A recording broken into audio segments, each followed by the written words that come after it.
say something? The light, yeah. Okay. The light is shining, right? Woo, Melanie! I am excited for today's show. I know. I'm wearing my favorite outfit We have been waiting for this. because what are we going to talk about today? Honduras! Do we know how they dance? I don't know. We should have done something with it. Yeah, I that's don't true. know. So I'm just gonna give you the shimmy. So we're gonna talk about Honduras, the pause show going to Honduras. It's been 3 months since we went. 2 months when we did part 2, because this is part 1. Part 2, we did it with the group. Yes. So here we are, Melanie and I, sitting down and going to talk about what we felt over there in Honduras. Because it was you might think, you guys, you took too long to put this video out. You took too long to talk about it. What's going on? You know, God is so detailed, even with that, in order that He said, you guys, there's a lot that happened over there. There's a lot that is still happening. Why don't you just take your time with it? It was very personal, very intimate, very detailed. Yes. That I think it was the details that kept us in the state of, I don't know how to describe this to you. Yeah. Because it was so supernatural. And I don't have the right words to describe it to you. I know the feeling, but to describe it, I can't. It's hard. I can't. It's hard to describe. Yeah. Like, just, and the excitement of every day over there and everything that we went through, to just put it into words it's hard. No, it's now hard. I understand why He told us to take time, because it's been 3 months already. Yeah. And now we're understanding the bigger picture of it. Because for me now is, not only did Believe Worldwide go, but the Pause Studios went on their first trip together. Yes. And you know where it took me, Melanie? That time, the first picture that we took together at camp, that you took of us at camp. And I looked at that picture and I said, did Melanie and I know what we were about to embark on? And I knew that moment that you and I would be connected somehow. I just didn't know that, number 1, it was going to be in the Pause Studios and you're here. And then number 2, that we get to travel together around the world. And we did it. So for me, Honduras wasn't just a trip. Now I'm understanding that Honduras was a moment that I realized we're building something greater. Yeah. When these 2 organizations join together. Come together, yeah. We are building something great. A legacy. What? A legacy? Yes. Something beautiful. All right. So it's been a while since we have sat here. It's been a while since we have discussed Honduras. And just recently, I went through looking at over 600 pictures and videos of Honduras. Like, I didn't even know you guys took so many pictures. Like, what? And then it feels like we didn't take enough. Like, I don't know. Like, I felt that, like, at least me, right? Like, I felt like I didn't take enough pictures to really grasp everything that happened. Like, that's so true. You wish you would have, like, had a camera rolling, like, 24/7 to be able to witness it again, like, from being there. But, you know, that's not how it works. That's so true. It stays in your heart and in your mind. We were there for 9 days, right? And me looking at the videos and pictures, I'm like, this doesn't even tell like half of the story of what we went through over there. No, it really doesn't. That's good, Melanie. Yeah, it doesn't. So whatever we can share, we would try our best to describe it, but there's not adequate words for it. So with that being said, all right, so it's been, what did I say, 3 months? 3 months. It's been 3 months, right? What moment from Honduras still lingers in your spirit? Like a specific moment? Yeah. For me, it will always be with Tincito, the moment that we had with Tincito. Okay, she talks about that in the other video as a group. So you have to go over there and watch that one. She explains it in details of why this elderly man was so special to us. No, don't even share. Because then you're not going to go watch the other one. But besides that moment, anything that lingers to you now that just pops into your head and you're like, oh, Honduras. I think for me, every time I think about Honduras, it's how, like, but I feel like I also mentioned that in the other video, but it's just how I ended up there. And that it was so God ordained in the journey that, that I'm in, that, I feel nothing but gratitude to God for placing me there. And every time I think about the trip, I'm like, yeah, God, you put me there. You did this. Like, it was you. Like, there was no way that I would have thought that I was going to be in Honduras in my first mission trip with you guys, like with the people that went, with the Pause Studios, with Believe. Like, it's just, if you would have talked to me 5 years ago, Melanie, where do you see yourself? Like, this is not where I would have said that I saw myself going on a first mission trip to Honduras with a group of people that I became so connected with spiritually, and I will always take it as that. So Honduras will always have a special place in my heart because it came completely from God. Amen. She talks about that too. Yes. Another one. We're doing this here today because we just wanted to talk, just her and I, and our experiences as the host of the show. And I wish that we could have done it day by day. Yeah. We could have had the cameras and just record each other as the day was going by. But when we tell you that, we just wanted to be present, and I didn't want to take out my camera sometimes. Actually, I had my phone right here and I would press record, just hanging, and whatever captured it. But I think we just all wanted to be very present in the moment. And there was just some moments that needed to be private. But I do wish that, somebody was following us with a camera for the moments that we can't describe into words. But for me, what still lingers for me is after I was going through all those pictures and videos, for me, I felt a sense of, wow, I did exactly what I was called to do. That's what still lingers for me. I felt very fulfilled over there. I felt very, use me. I have something that I can give you. I can give you a lot of love. I can give you kisses. I can give you hugs. It was more like a lovey-dovey, affectionate, you want a hug? Come here. I'm going to give it to you. And after looking at all those pictures and the tenderness that we all felt towards everybody else. The compassion, the love, the joy. Yeah. Like, I remember when we got there, that's the word that you said that stayed with me. That you said you wanted to bring that to them, that joy. And I think that that's what you did. Yeah. You brought that. Yeah. And it's easy for all of that to fade here. And it did fade quite quickly when we arrived, So it's like, for me, I don't want Honduras to be a memory that just quickly fades away. And watching the videos and pictures all over again connected me to the alignment of what I was called to do. And it was to serve people. And I loved it. Because it's one thing to say it. Yeah. But it's another to be put into a place where you do have to help people and do it without receiving anything in return. Very different. Yeah. And I can say it was fulfilling. Yeah.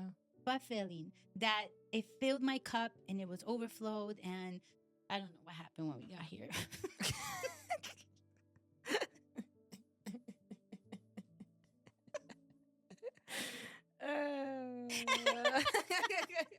It just went dry. Like somebody poked holes in the cup. And it just started to fizzle out. Wow. So it kind of sucks when you think about it. The difference that a place, an environment can really bring into your life. And because we all felt it. Like, it wasn't just Xio. All of us felt that, like, what just happened when we came back. because we all felt fulfilled. Yeah. We all felt like we went and did what God has called all of us to do. Yeah. And to just come back and feel like, okay, what now? What now? What's next? You feel displaced. Yeah. Spiritually, you feel displaced because the connection that we had over there, I felt like we came back over here and it's like, oh, but you guys could continue doing what you did over there, over here. It's not the same thing. No. You hear the stories and you think that, oh, these people are exaggerating. How can you not keep going? It doesn't work that way. It doesn't work that way. I feel like we got unplugged. Yeah. Yeah, basically. And now we're just like in limbo land. Like, what do we do? What do we do now? Like, we want to go back, actually, and we want to help them even more. And that's where I'm itching. That's where she's itching. Everybody's itching just to go back. Like, what are we doing? When are we going? What's happening? Do we have a date for the next trip? Because there's just a connection that happens. And I don't think it's just Honduras, you guys. No. I just think it's anywhere that we go around the world that appreciates what it is that we have to give. Yes. Then that's totally very different. And that we also, like you said, we're not receiving anything materialistic, but we also are being filled with what they give. And it's different than what we receive here. You know, we went over there and we've received that love as well. You know, we've received that group of people that just needed that so much that when we gave it, it was like it just bounced right back. And it's so hard to explain because these are people that we don't know. These are people that we had never met in our lives. These are people that had no idea who we were, you know? But to just see how from the beginning, complete strangers, and then at the end, it felt like we were leaving family behind. Yeah. Like complete strangers that we had never met before. And when we left, it was like, I don't want to leave you. Yeah. And they didn't want to leave us. Yeah. Like we didn't want to be separated. And that's something that only God can do. And after 3 months, do we still talk to these people?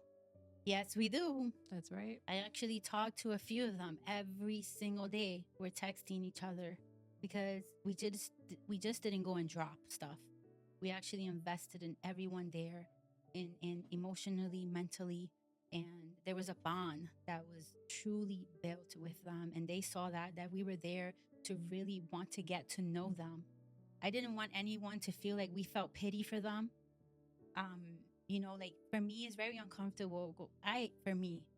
It's very uncomfortable to go to a place where I know that there's a need, and I know that there are other people who came to help you, and you have this distorted image of, you know, people who help you, that they just come and do what they need to do and leave. I didn't want that. I really wanted to do something different. So I would find myself in every single place. I wanted to make it personal for me, to live an impact in me. Like, I'm here, I'm present. What can I do? I remember that there was a moment where we had to clean an elderly man, you know, and that for me, if you know me, I'm very, smell is I'm very sensitive to it, you know, and I have this reflex that happens really, really fast. And I'm like, God, you need to change me. You need to change me because I'm feeling compassion for this person. What can I do? And you guys, with no gloves or nothing, we were there cleaning this elderly man and cleaning his bruises. And I was there and I'm looking at the pictures yesterday. I was looking at them again and I see myself and I see the compassion that I have in my eyes. I see the gentleness in my hands as I'm touching him. And I'm like, yes, that's me. That's who I am. This is what I was created for. I made every single moment personal to me so it can shift. You know, like we go on these mission trips and we think this is all about serving and blah, blah. No, I think it's more than that. I think there's an identity shift that happens in all of us when you make it personal, when you make it intentional. Not that, again, I'm going to repeat this. Not that you just go, here, toma, you received it, I'm going to leave. No, you make it intentional and something shifts in your character, in your personality, and the way that you view life. And that's what happened to me when I went over there. This is why I say now I'm in this space when I'm just quiet. Because I'm just thinking of everything that happened over there and how can I do this now, here? Yeah. Do you feel like you had an identity shift over there? Oh, yes. Okay. For me, it was definitely like, I have never, and I feel like it's very similar to you, because I have never been in that position where I'm working for God's kingdom the way that I was over there. And it wasn't, we did bring clothes and resources for the Medical people over supplies, there, equipment, and all of that. But you go in with that idea that this is what you're taking to them. Like, that was the mentality that I was going in. That's the mentality that's always given when regarding mission trips. Yes. And just going over there and seeing that they appreciated more just a conversation with you. I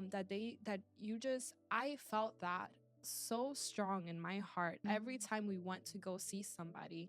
And mostly that's why I will always have that in my heart, Reinaldo and Tincito, because spiritually I felt that within myself. These people just need you to listen to them. Yes. Like, I literally felt God telling me in that moment, speak to them. Let them tell you what they're going through. Let them tell you what they're feeling. Let them share something about their life with you. Just have a conversation with them. Don't just go and give them what they need, or and then just leave. No. So I purposely, and when I look at the videos, I remember that feeling, and that hearing God's voice telling me that. And purposely I stood there in front of them and I had a conversation with them. I wanted to hear, why do you have that bruise? Why is it that you're in this condition? What's going on?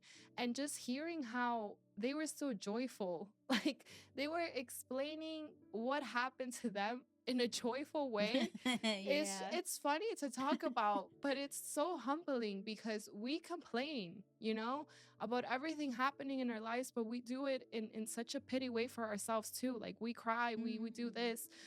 But the way that they were explaining it, they were joyful. They were still thanking the Lord. That's a lesson. Yeah. It's a lesson for you to take for yourself, that we're not here. We shouldn't allow our circumstance to make us feel pity for ourselves and stay stuck where we are. But, like, you know what? It's okay. It's okay. And that was like the spiritual shift. The shift that happened within myself. Yeah. Because I was like, I was sensitive to God's voice over there like never before. Yeah. Being able to hear God telling me what I needed to do with every person that we encountered was beautiful. It was beautiful, and it humbles me to know that He wants to use me. Yeah, we saw a different Melanie over there. I know that we all saw Melanie blossom right in front of our eyes. I think we saw each other. Yeah. Because God purposely made certain days for certain people in order for them to break out of their shell. And that's what makes this trip so, you don't have words for it. You can't even explain it, because we went there to serve, and then the Lord was, yeah, but I'm also going to work with you too. And I'm going to get you out of your box, and I'm going to show you what you're capable of doing in spontaneous moments where in your everyday life, you probably didn't have a chance to do it. Yeah. So we're very grateful for that. But before I change the subject, you said something very important. The beauty of all of this, right? And the people there. When we first arrive, everyone always has their walls up, right? And for me, this is what I felt really quickly. I felt like we were just another group that came to help them. That's what I felt. So I made it my business to ask the question, like, is this the first time you guys are doing this? Like, they're like, no, we have a lot of people that come around here. I'm like, oh, hence why they are acting the way that they're acting. But then when they started to see who we were, that we weren't there just to like help, that we were there to actually, let's have fun. Let's jump around. Let's put music on. Let's dance. Let's play. Let's enjoy each other's company. And as soon as they saw that, even the people in the village, that they saw us. These people were sick. They're elderly people. Even them, they saw us. They're like, okay, thank you. But no, like Melanie said, when we all got into that level of being personal with them, you can literally see their walls coming down and being more attentive to us, being more present with us. Like, people do care. These people do care. And we all had a special role to do with this. You know, it was so beautiful. And Eunice with her guitar everywhere that she went. We talk about this in the other video with her guitar. Eunice doesn't know how to play the guitar, you guys, and she took this toy guitar to Honduras, and she think it was a joke that she was going around with this everywhere she went. And before she knew it, the Holy Spirit was using her to make an impact on everybody that was around. Everybody wanted to hear her, and he would use her to play. And you could hear her singing, you could hear her playing the guitar, and it sounds so unified. She knew what she was doing. So we saw the glory of God even in those moments. And I remember this one scene when Tincito, locked eyes with her as soon as she was playing the guitar. And that moment for me was like, look, I'm doing this. That moment for me was very special, because that's when I knew that the Lord is just doing something with Eunice right there in that moment. And those moments, those are the moments you wish you could have. The records that you could have been there with us to experience what we experienced as a group, not from the outside, as a group, because we all had an identity shift that happened to us there. Yeah. And like you said, it's when, like, the way that God worked with us individually, because it's like each day, like, was like a full day. But honestly, we lived like 4 days in one day. So like, I felt like in a day, something happened, like with each of us personally, with somebody, with a specific person that God, it's like before we even went over there. And I know that it's him because we prayed for this. We prayed for this. We fasted. And in our prayers, we asked that the Lord is already doing what he needs to do with the people over there and with us over here. So it was like God, it's like, in where he is, he's like, well, Xio, this is who you're gonna touch. This is who you're gonna connect with. Eunice, this is who you're, like, it's like he was already putting the pieces together. And that's what you said. Like, each of us had our identity shift. Each of us had our spiritual moment with realizing what God can do with us. As long as we allow him, as long as we are spiritually connected with him and really just allow him to use us in such a beautiful and humbling way. Like, it's so hard to describe because you don't have to do much, but simply be filled with God's love and compassion, and it just comes out so naturally. Like, it was easy. It was easy over there. It wasn't forced. It was very natural. So what version of you showed up there that doesn't show up here? For me, it's like just being open like that to talk to people. If you see Melanie over here, if you put her on the street, I don't even want to say hi to people sometimes, because you feel that like they won't. It's rough over here. Yeah, they won't accept it. I get it. It's rough. But over there, whenever the Lord told me have a conversation with this person that you have no idea who he is, you have no idea what he has done in his life, but you don't need to know. You just need to feel my love that I have for him, and I felt it, it allowed me to just flow. Is that over there? You could see that they don't have anything else to trust but God. Yeah. And I don't know, for me that makes it a lot much easier to be. There's a difference between serving and being present. And that's when I understood you're not coming here to serve, you're coming here to be present. And if you know me, I'm always talking about being present. And that's what I felt like awakened in me over there and was healed. Over here is so fast paced. Even with your friends, when you're talking to them, it's just fast paced. Over there, we all even slowed down between each other, and we had to be present. Our phones weren't working over there. So there was nobody on the phone, everyone had to be present. And I love that we all sat down. The routine was so beautiful. We would wake up in the morning and meet at a table to have breakfast. And before the day ended. And we had time to talk. Yes. It was like, okay, we've been here for how long? We thought we were there for an hour, but it was actually 10 minutes, because time was so slow over there. But we were present with each other. We got to know about each other's backgrounds. We discovered that, we discovered a lot of things about each other that connected us. And we're like, what? For real? But we didn't have time to do that here. Why not? Why can't you have time here? We live together. We had to go to another country to discover things about ourselves. Yeah. Why? But over there, it was because we were forced to be present. The phone is a blessing and a curse. So, but over there, nobody was on the phone. We were actually sitting there eating and talking. And those were the best moments for me. The morning breakfast and the evening. Oh, even lunch, because we had lunch too, you guys. We were treated so wonderful over there. And it was somebody who offered themselves to cook for us. We love you. Julie. Julie, yes. And she cooked us breakfast, lunch, and dinner, you guys. And the food was amazing. We talk about that on the other video as well. So yeah, we were present.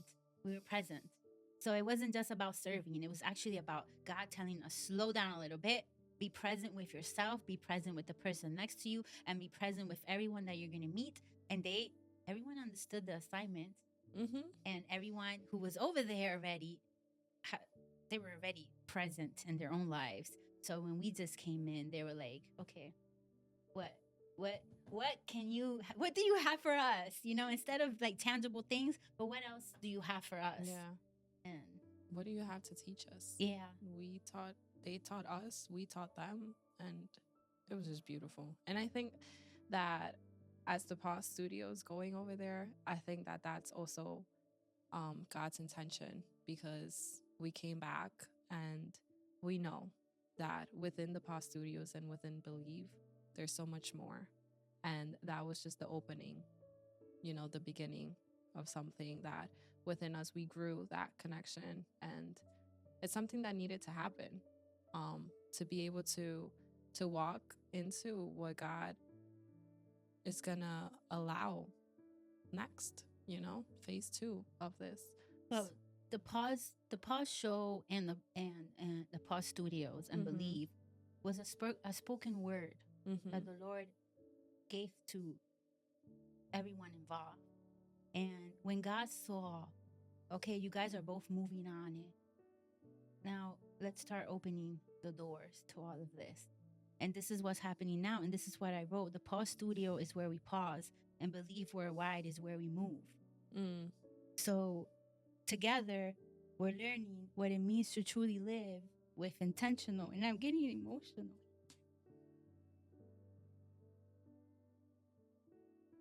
It's very easy to get a vision and write it down on a piece of paper. Very easy to do that. It's very hard to move in it. And not because you don't trust, because more of who's going to help you do this. And what I'm discovering now, and God is teaching me, is you don't need nobody. You have me. I'm the one who gave you that word, so move on it. Move on it. And that's what I feel now.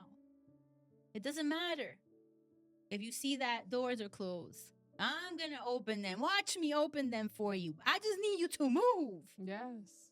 So this is the season that we're in now. We're moving. Yeah. And we're doing what God has called us to do. So this is where the excitement comes in. And I said, I'm ready, God.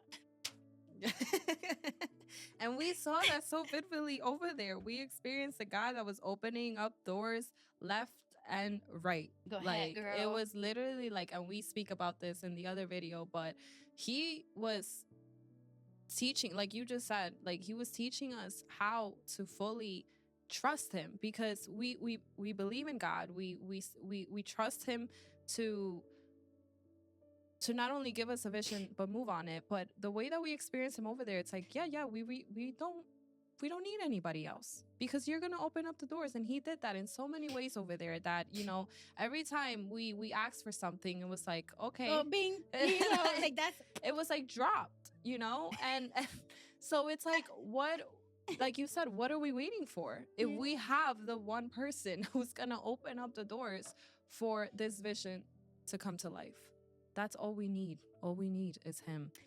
He made it very, very obvious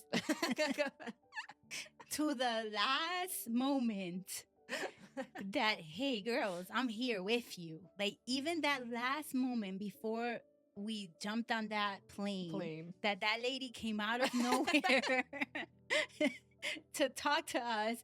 I'm just sitting there like, you know what? I'm going to go to sleep now. I don't have to worry about nothing. I don't got to worry about anything. Yes. You got us. That's what it feels like. I don't, you know, we just had, like you said, we just had to move. We can't like get lazy or laid back. Like, you know, obviously not. But that we don't have to worry about the details. No, we don't. Because he's got it. No, he connected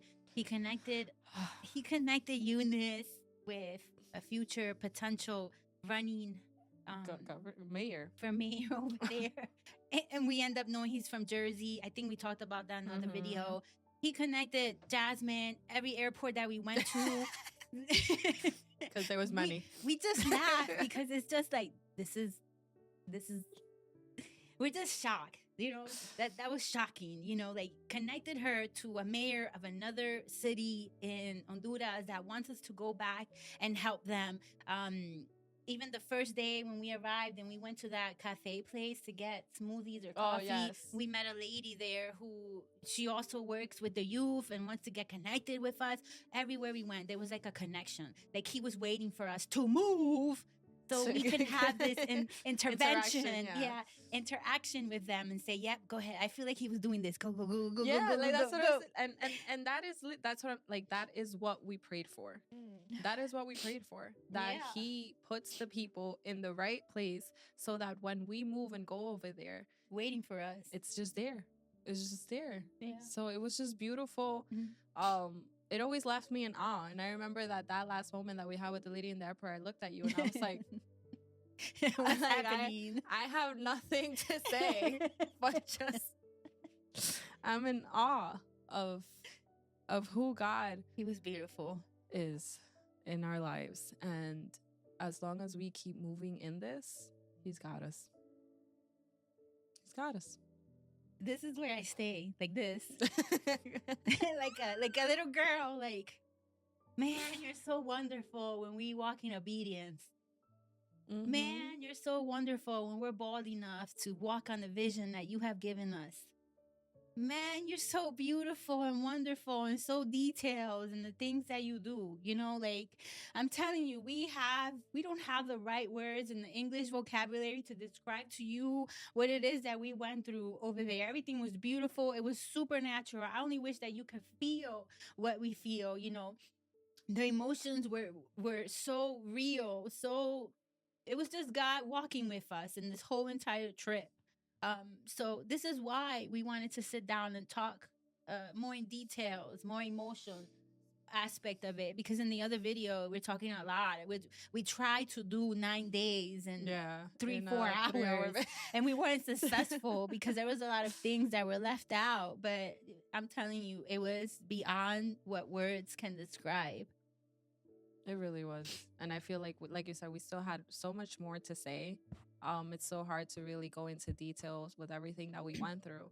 But we know that God has put this in our hearts so we can finally speak about what he did. And there is much more that he's bringing. And we just needed to sit down and be able to speak about phase 1. Because phase 2 is about to come. It's coming up, but for phase 2, we need the one who made this all start, you know, moving.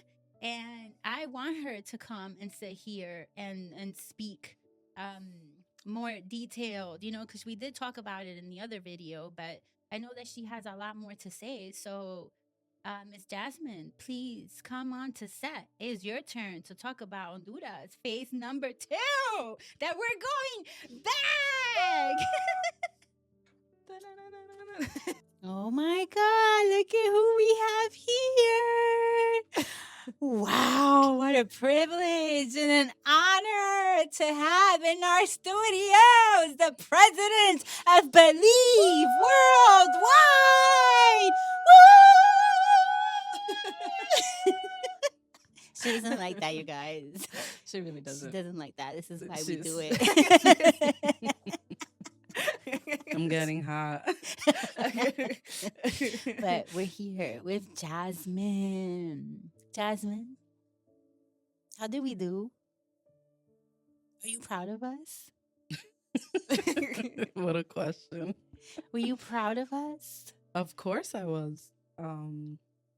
I didn't expect a lot of the things that you guys actually did when we went to Honduras, because I also felt like I didn't teach enough before we were able to do the trip.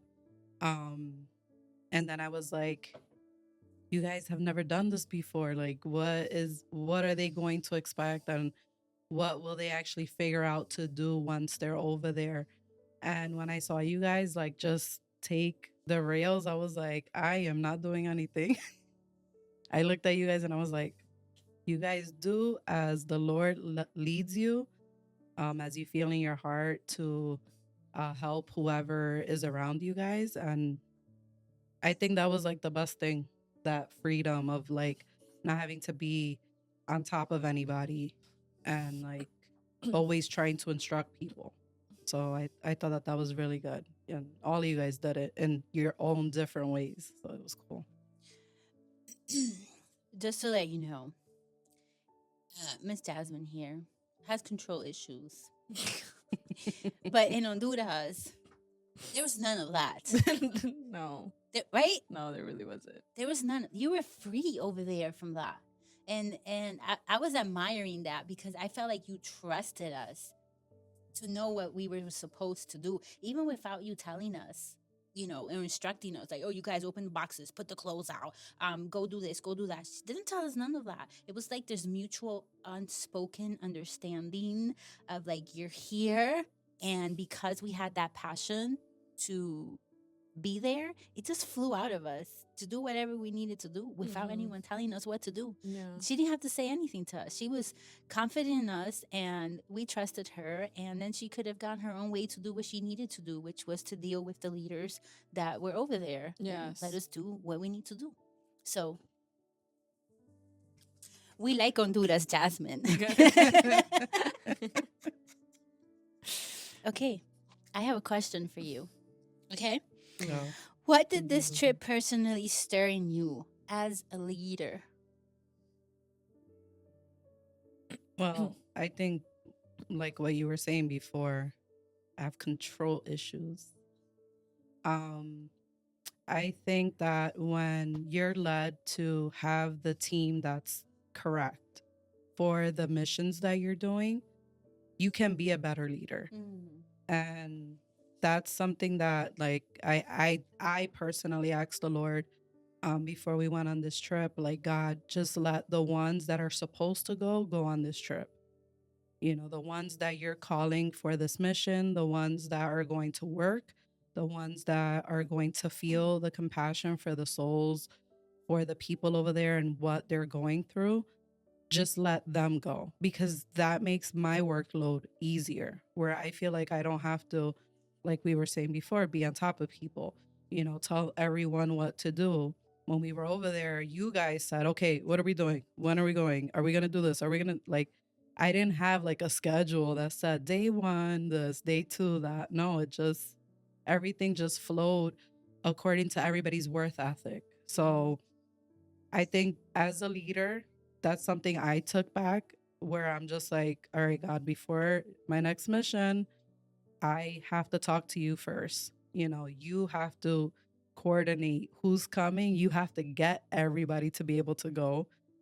And it has to be people according to the heart of the communities that we're going to go visit, you know, because every place is different.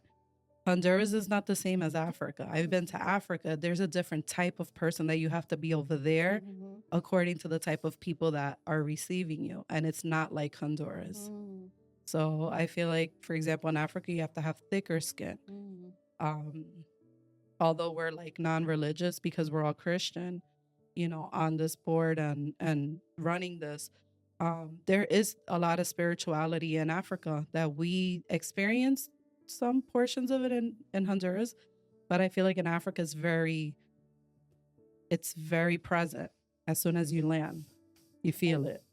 So it's a different type of person that you have to become over there for what you're going to deal with.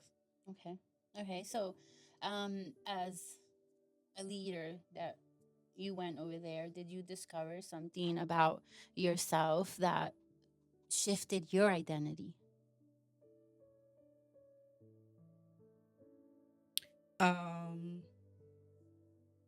I don't think I discovered something new about myself. I think I just relived and reactivated things that were like dormant.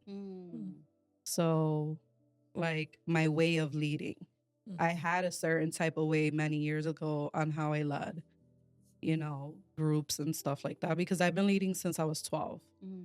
So you get a lot of experience, you learn, and situations change how you lead, you know, and then you could just become discouraged with the situations and then you really not care about who you lead. So I feel like a lot of those things like reactivated inside of me, and it felt weird because I feel like it's been dormant for a while.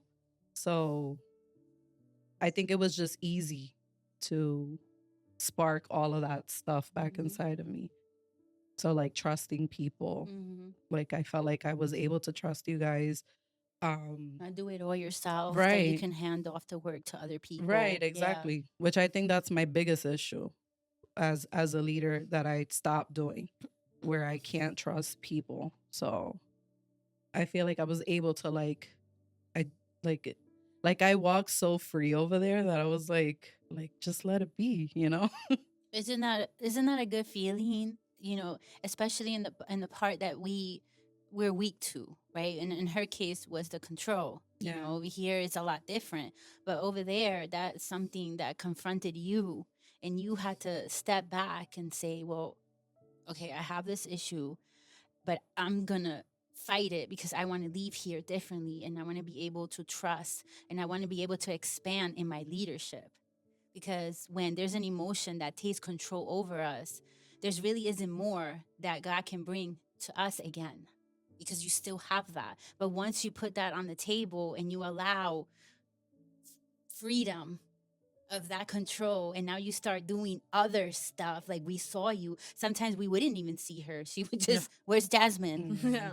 Oh, she's somewhere over there talking to one of the leaders, and we'll be like, oh, great. Where's Jazmin? Oh, she's behind the door talking to another. Okay, Lear, we got it. Yeah. And it wasn't even like we were asking each other what to do.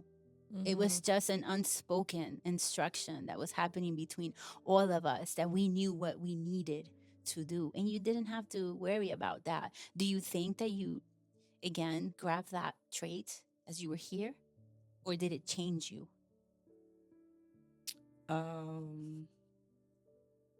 I mean, I think I had it here. It evolved when we went over there.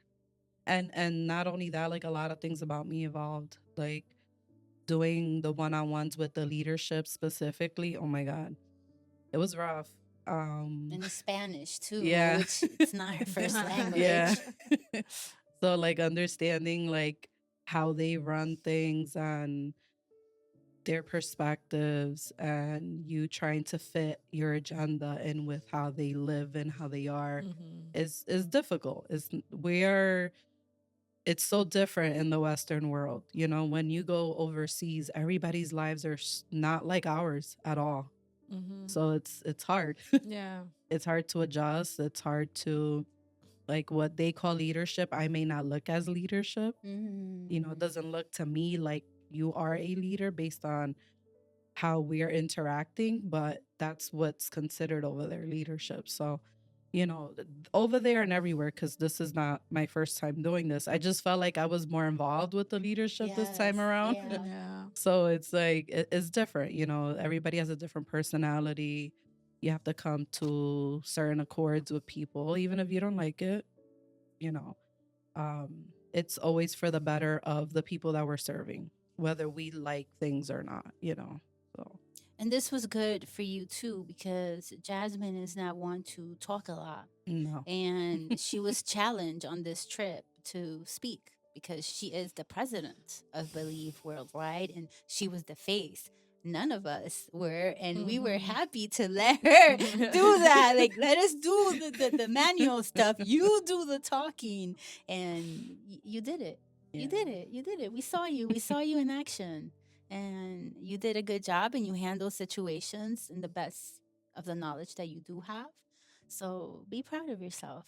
This is just the beginning of what's about to happen. That's right.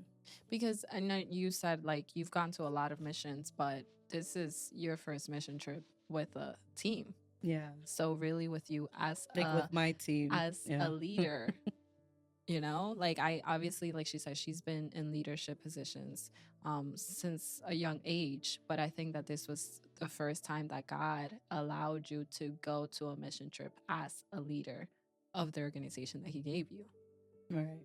You know, so what's the difference? What did you feel was the difference? You as the leader of your own team and not working for somebody else. You have more freedom. Your ideas can be endless at that point. I think like the difficulties of it is more like people depend off of you. So your decisions make or break, you know. So you feel that more, especially because you're dealing with people in your group and you're dealing with people that you're serving. So if we make a bad decision, like it's not my team that made it, I take the hit, you know, for the bad decisions. Anything that happens that my team does or affects in a wrong way, it's my fault more than it is anybody else's. So I feel like that, like the liability is more. You know, more heavy. Yeah, the liability is more heavy when it's your organization doing it. And but I feel like it's better because you do have the freedom. And freedom is a great thing. You know, you can be creative. You can do things at any time of the hour if you have to. You don't have to ask for permission. You just do it, you know, like whatever you're led to do, you're just able to just walk through the doors and accept the offers and you know Accept them. Yeah. Yeah. Like you don't I mean, I still have a board that I sit down to and I ask permission for certain things. And we collectively make decisions too, but I think we've built like a trust that we all trust each other in our areas. So we're not like questioning always like, why did you do that? Yeah. So I like that. It's easier when you're not the leader because like how you guys were on this trip, you guys were just like, just go to her. She's dealing with all the craziness, and you guys were just like hanging out and doing your thing. We were not hanging out. You know what I mean? Like I would look at you guys and I would be like, I remember when I was there. Now I'm here.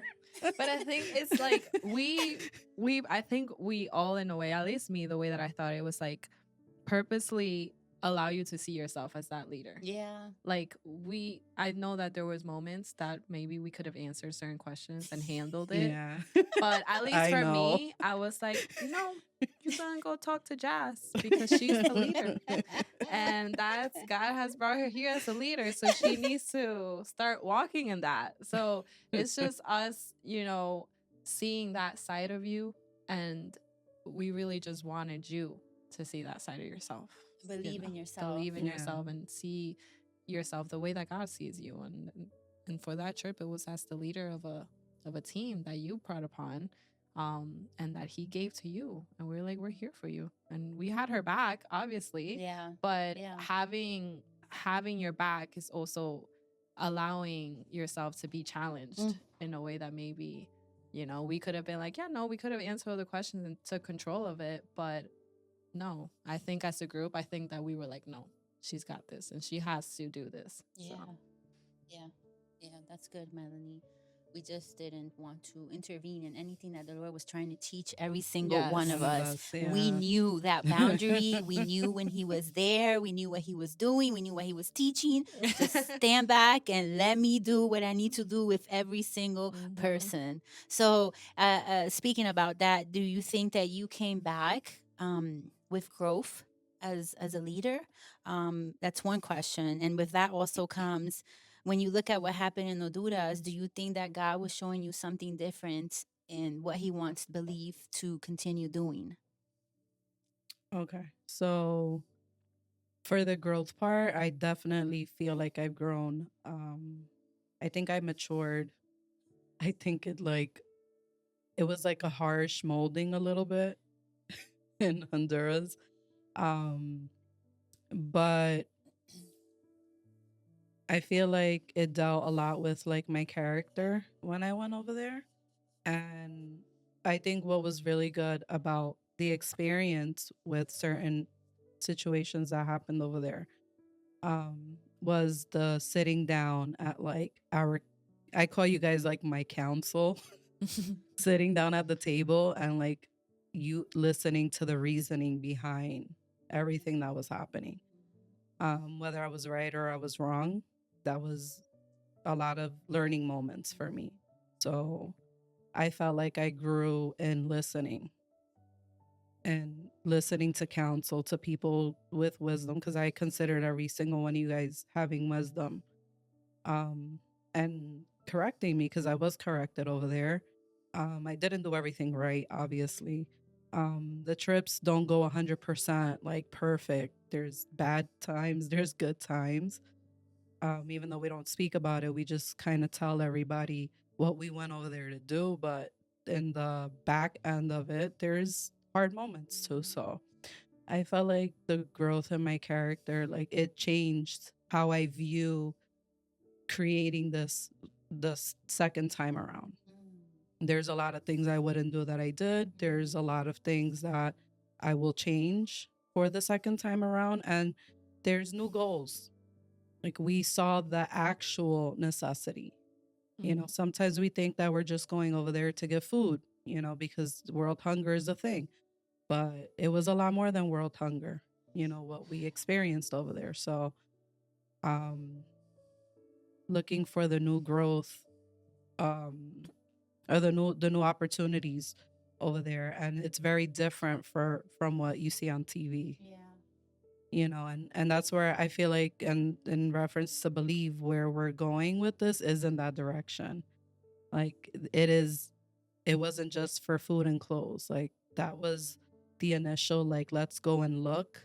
And now when we see things like elderly people being abandoned. Yeah.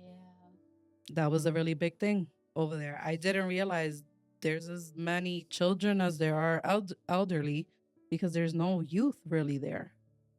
You know, there's no jobs, there's no businesses really there. So there's no jobs to keep young people to make money and to help sustain their families. So people are driving 3 hours away to work in something.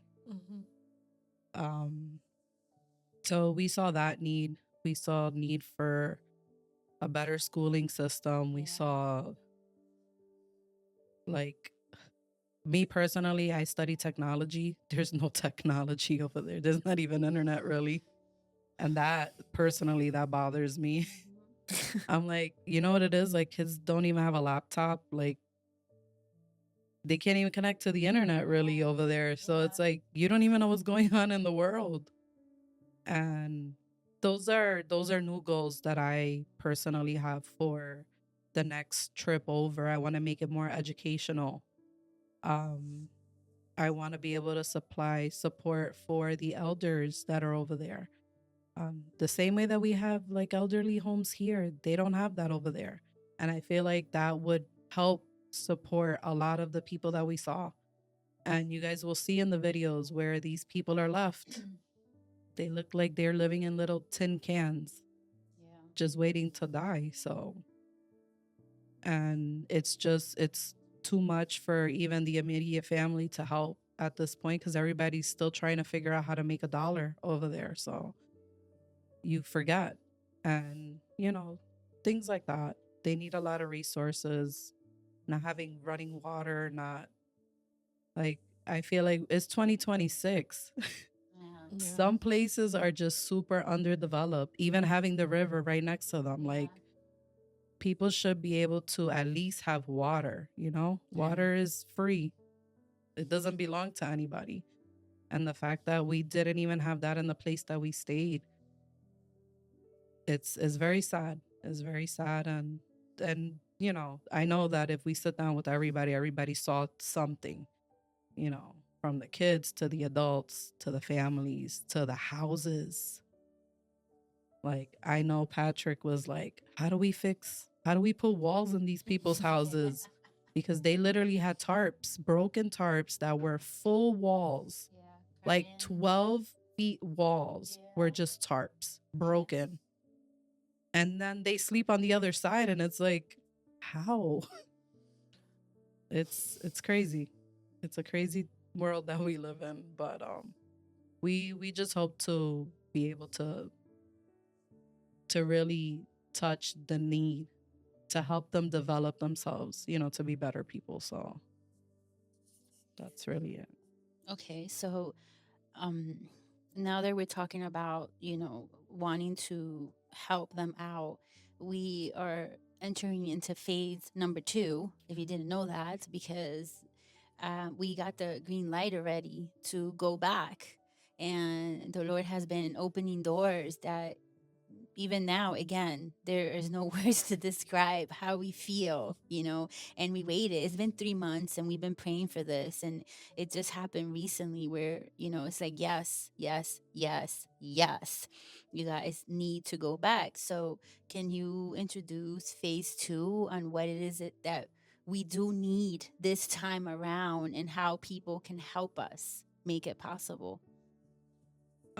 So for phase 2, what I want my team to do this time around is to actually visit the whole town.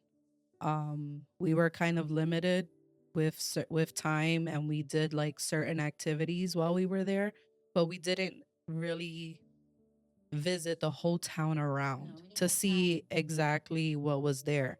Um, so that's number one. I would definitely like to get involved politically with the people that are serving right now, to also listen to what we can help them out in or what their town needs, since we're dealing in that specific area. Um, I don't want to put a lot of goals out there right now, but if this is more for like people to donate, because the other thing I would like to do is to visit the school. And it was because of what I think it was Daniela was telling Xio about, and she was showing her the conditions of the class. And it's very poor conditions, very poor. It's like a really bad look for a classroom. It's a very broken down look. So if there's supplies that we can get to them, bulletin boards, chairs, desks, things like that. That's where all of that like educational part comes into play. Get them resources, books, crayons, pens, pencils, everything that a kid over here would use inside of a classroom. We want to be able to supply and help the schools out there to give them some kind of benefit, And the something that I'm personally asking for, and I have like a secret project that I've been talking to you about, and I mentioned it, I think, to you about the English class. And it's because there's certain people asking for that class over there. Um, the the political person that we met over there, which is Lucio, he was mentioning also that he was trying to create something like that over there, but that he needed help. So that's where like that whole idea comes in of the technology based part. So any laptops, iPads, tablets, Chromebooks, especially Chromebooks, I think that's easier to get at this point, will help us to be able to create a classroom over there where people do actually learn English. Um, and then just like regular resources, because we always go over there to bring food to the hungry, clothes. Shoes was a huge thing over there. Yeah. A huge thing. So if anybody knows anyone that has a spare of a pair of shoes in good condition, please let us know. We will actually have we're working on our website now to make it active, but we do have a page that you can go on and donate and see the list of things that we need right now. And if you're in New Jersey, we do pickups, so just let us know. But right now, that's the focus. We're going in deeper to see. We also have um, we have been offered a place over there that they're asking us if we want to buy, the locals. It is $30,000 to buy the property. It's a beautiful property that has a lot of potential. A lot of potential. And it's a big space. So we are praying on that and just asking around if anybody wants to help us with that project. Eventually we'll need builders and supplies and stuff to make it adequate, for what we need. But, we're taking our baby steps in, and however the Lord leads us, that's the way that we're going to be going. So you are hearing the heart of the leader of Believe in this missions trip, or humanitarian, however you want to look at it, whether it's religious or not. Just know that we have the heart to help people. That's why we went there for. We, as you heard us all talking, we didn't go there to serve only. We also build bond with people that we continue to talk with every single day. And it's just to let you know that we're trying to build something over there, because this is a small little village. Yeah. And you can make a change in this small little village. We're always looking for that one place where we can say, where do I start? What do I do? Like you always find yourself in yourself, and you're thinking, I can change the world. I don't know if you ever had that feeling. Like I have that feeling. Like I could change the world if you let me. I just need somewhere to start. And the Lord led us to this village where not only can we change the people, but we could change this whole place. We have insight. We have personnel there. We have people that want to help us. We have women there who want to become entrepreneurs. They don't know where to start, how to do it. And we sat down and we had a conversation with them. Just continue working. But what else? There's a next step to this, But we need people out there with that education to help us bring this plan forward. As you can see, the school is run down. I speak to two beautiful young ladies over there that I adopted, like my daughters. I speak to them every single day, And when she sent me that video and picture of the school, I'm like, you guys sit there like that? And she's like, yes. Why can we not bring school supplies? Why can't we help them with uniform? Why can't we do one class at a time and change the environment in that place to make it better? And I know that all of you have that heart to do that, because we have that heart as well. So I hope that in us talking to you, you are stirred up. Like, we're not people that just give us the money and then we're going to do what we need to do. No. When I tell you that every single cent was spent over there, sometimes Jazmin had that heart where, like, I need to give that family money, and she would give us money, and she'll be like, here, whatever you feel in your heart, go give it to whatever family you feel like. And we're like, oh, okay. So we would grab it. Who do we go to? And when we started observing people, I mean, let me tell you, there's a lot of need over there, not just for material gain. Right. They really want to succeed in life. Yeah. They find no hope in anything over there. So when they saw us, that we were women with hope and with joy, they're like, I want what you have, but I don't see it here. And when I tell you that we tell them, yes, it's going to happen, we're coming back, this is what we get, the text messages every single day, like, just to remind me, don't forget about us. We're still here. Yeah, so, I want to say something, because I hope that we are able to sit down with certain people over there to be able to record their perspectives. because I think that was like the number one thing. And I'm glad that you brought it up when you said about hope. And we heard like firsthand people say, like, there's nothing else here for us. Like, that's so devastating, you know, like you're living your life there knowing that there's nothing more, you know, and you know, at least for us, I think us being here, like that would drive us crazy to not know that there's like no next stop. There's no like future. Like, I can't go to college. I can't finish high school. I can't like, and even if I do, what do I do with all of that? Right. Like there's no jobs. There's no businesses there. There's no clothing store there. There's no hotel there. There's no supermarket there. There's literally nothing there. Like, the closest thing is 3 hours away. There's no hospital there. Yeah. Like, literally, I saw a small sign handwritten, like, it not even handwritten, it was carved into like wood. I don't know if you guys saw it, that it said like doctor or something was like this way, or the pharmacy was this way. Yeah, I guess it was when I was sitting in the back of the truck that I like looked at it and I said, there's only one place for all these people to get treated. Yeah. Like, there's no doctors, there's no one there, because there's no growth in the town. You know, like, to make the money flow, to make things flow.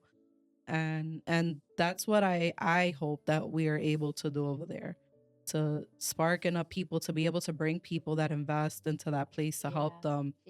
To not just invest, you know, time, to invest money, to invest into buildings, into creating, into showing them that there's more than just this daily life that we saw over there. So we saw a lot of like she said, elderly people. We saw a lot of children. We didn't see a lot of youth, and the ones that we did see, you know, and we gravitated to, which are the ones that I'm still talking to. She said to me, "I didn't know that people like you still existed."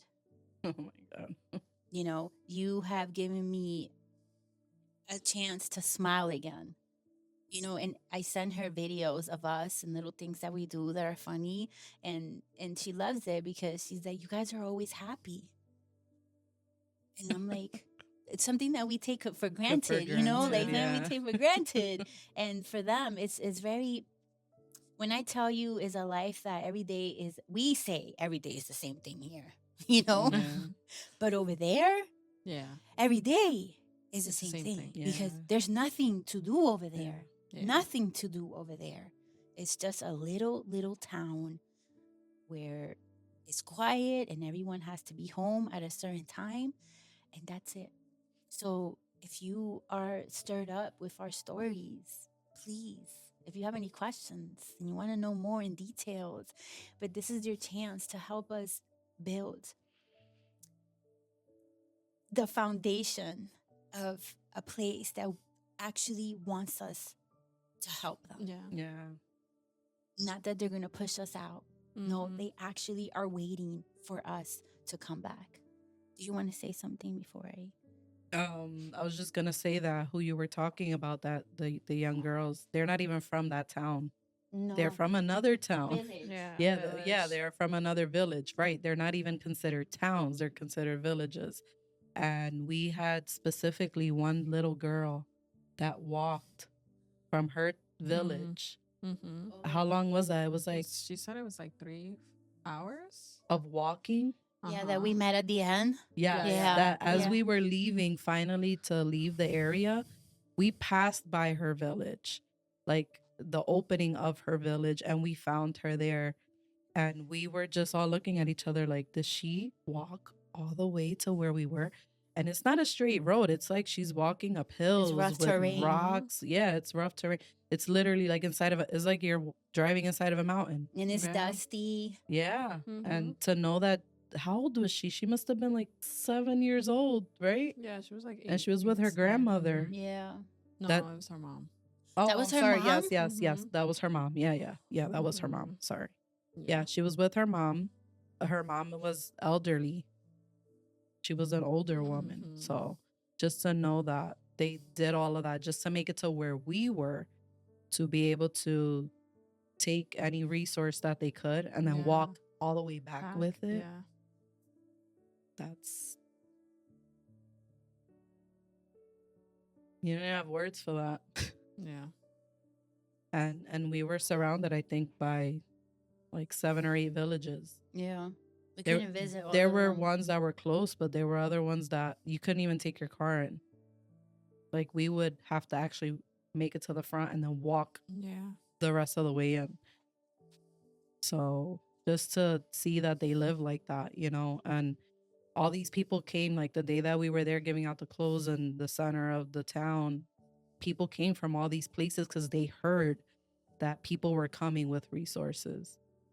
So just the fact that, you know, they're willing to do that 3-hour walk, you know, and it was mostly kids. It was more kids than adults. Yeah. And they were literally picking up for their sisters and brothers and mothers and aunts and uncles. But yeah, we just want to bring hope. That's all. We brought it. We brought hope because they're still moving on what we left there. Well, like we want to bring a future. We just want to now expand it and not just, okay, we brought you what you needed and that's it, we're done. Right. No. Like letting that hope die. We don't want that. No, if we brought that hope, we want to bring it to reality. We want to bring them a future. Yeah, we spoke a word over there and we want to fulfill that word, but we don't want to do it on our own. We want you to be a part of it as well in helping this community. So, Jazmin, how can people be part of Believe Worldwide and what we're building right now? And do you believe everyone has a role in something like this? So I believe anyone and everyone can help. Like we always say at our church, like if you can't help monetarily or with something physical, you could always help praying for us. Because we do believe in God's protection when we go to these places because we are not from there and we don't know what can happen while we are over there.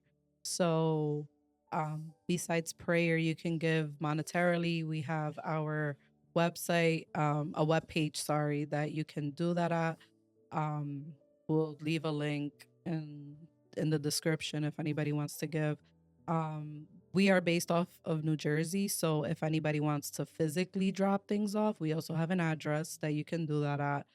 And just get involved. Everybody has something laying around in their house that they're not using. You know, a box of pencils, a box of markers, a pair of shoes. Like people over there had like 2 or 3 pairs of shoes, and I have like 25 in my. Not even 2 or 3. And then I don't even use them. I probably use 2 or 3 still. You know, and it's like whatever you're not using. You know, it is warm weather over there, so no long sleeves, no. Yeah, it's very hot over there. Nothing that's wintry or fall-y. But yeah, if you have anything laying around, we just ask that you just donate it clean, please. Yes, please make sure you wash the clothes. If you can clean the shoes as well, because we do hand it off that way. And it just makes it easier for us to pack and get everything over there. And if you just want to help us monetarily to help us to be able to ship these items out, because it is costly to ship out a box. It's about $300 a box, something around there, to be able to send out a box over there. So we do not send food over there. Believe it or not, their food is cleaner than ours. So I want to be honest about that. Our food is full of pesticides and a lot of things that, you know, hurt us here. Over there, we experienced a total like detox of all of our bodies with the food that we ate over there. So it is preferable just to send the money, and we're able to buy sacks of rice, 100-pound sacks of rice, of beans, of all the things that they need, oil. And it's better for them. It's their products. So we have ways to be able to do that over there and to get our stuff around. So anything helps. If you have toys for the kids, vitamins was a huge medical thing. supplies. A big thing was the glasses. Yes, glasses. A big thing was the hand stroller that we saw, but not the aluminum one, the one that has like the rubber wheels. Oh, Oh, yeah, the yeah. hand truck. Yeah, no, for the elderlies. The one that they can sit on. Okay. That you can, yeah, it's the walker that turns into like a seat, Mhm. right?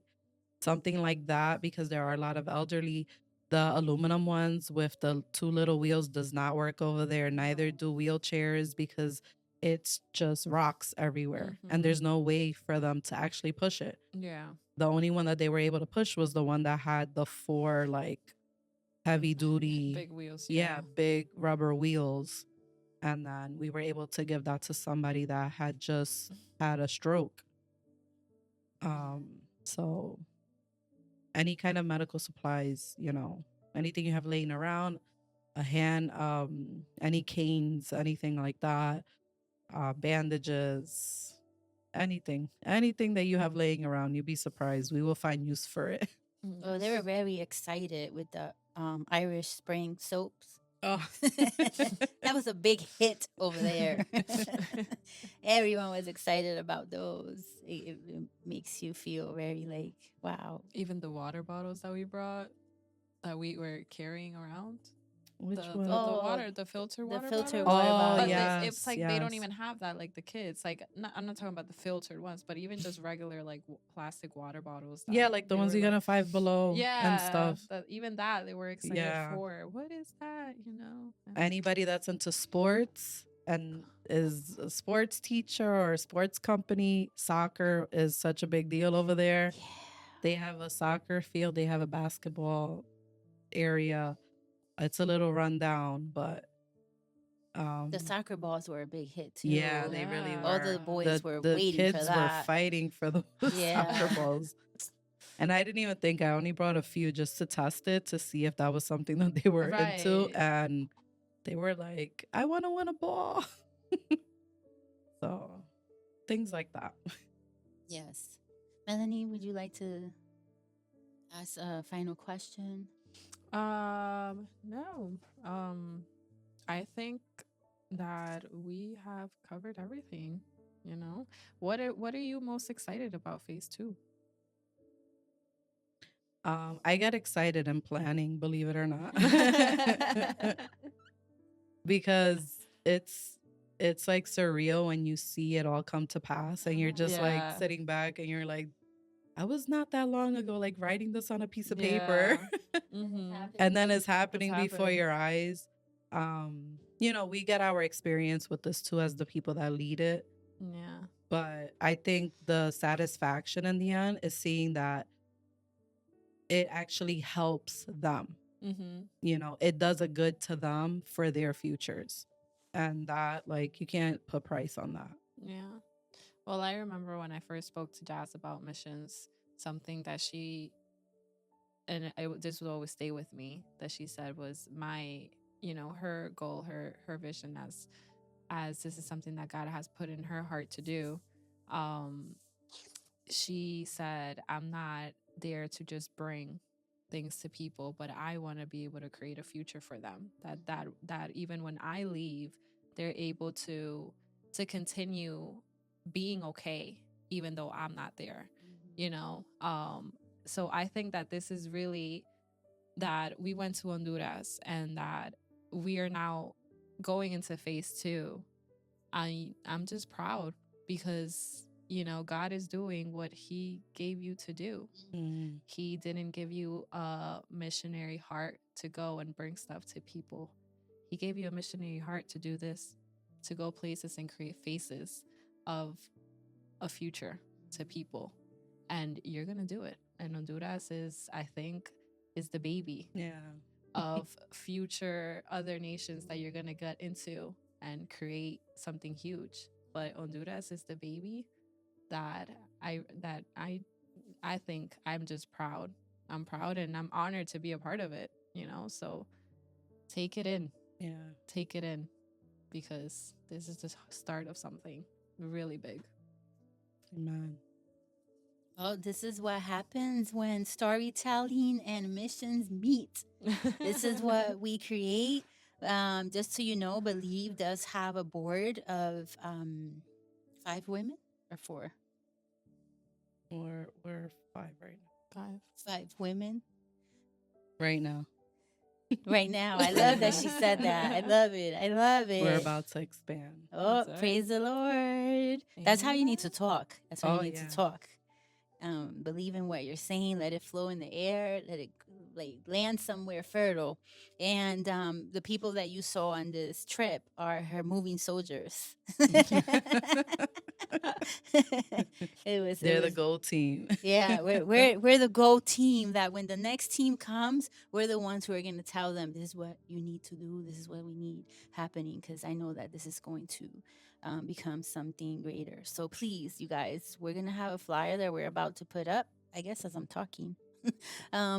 Please follow us on all social media platforms. Follow Believe Worldwide on Instagram, on at Facebook and TikTok. We'll post some stuff there too. Follow the Pause Studios, because we're gonna start, now that we're doing this, now we're gonna start uploading all the pictures and videos that we couldn't put in this one 5-minute video that I did, or 6 minutes, 6 minutes. I couldn't fit it on in there because it was just too much. It was hard to pick which videos and pictures, but we're gonna start posting them on our stories. So please watch out for that. But follow us, because this is about to get, what is the word?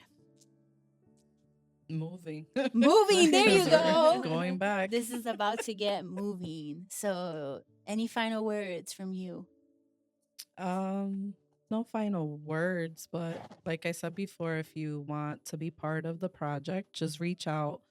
Our people are very accessible. I'm very accessible. If you want to volunteer in a certain area and this to help us be able to collect the items that we need, we're open to all and any help. At the moment, we're not opening up any spaces for people to go with us back, because since we deal with children, we are very strict on who we bring to these outings because of everything that's happening in the world today. So eventually we will have open spots, and as we vet people in, then we can add more people to the team. But for now, in that aspect, we're not taking anyone else with us. But we do ask, if you want to be part of it in another way, you can reach out if you feel it in your heart. If you're a business, a small business, if you're a commercial business and you heard about this and you want to donate, we are 501c3 approved, and you will have your letter of tax exemption for anything and everything that you guys donate to us. So you can do it with confidence that everything that we get, that we will be giving it back to the community. So that's really it. We hope that you guys will support us. Amen. Amen. All right. Well, this was exciting because we talked about phase 1 and now we're going into phase 2. So please, if you guys have any questions in the comments as well, you can ask, because obviously with this, like Jazz was saying, a lot of people can just have your doubts and so ask along. Jazz is very honest about everything, and I know that it took us a while to put everything out there, but we hope that you enjoy every single picture, every single video, everything that we have shared, because it came with a heart. We have a heart for this, and that is why we want to continue it. So thank you for watching, for listening. Don't forget to subscribe, like, comment, not just to the Pause Studios, but now to Believe. All right.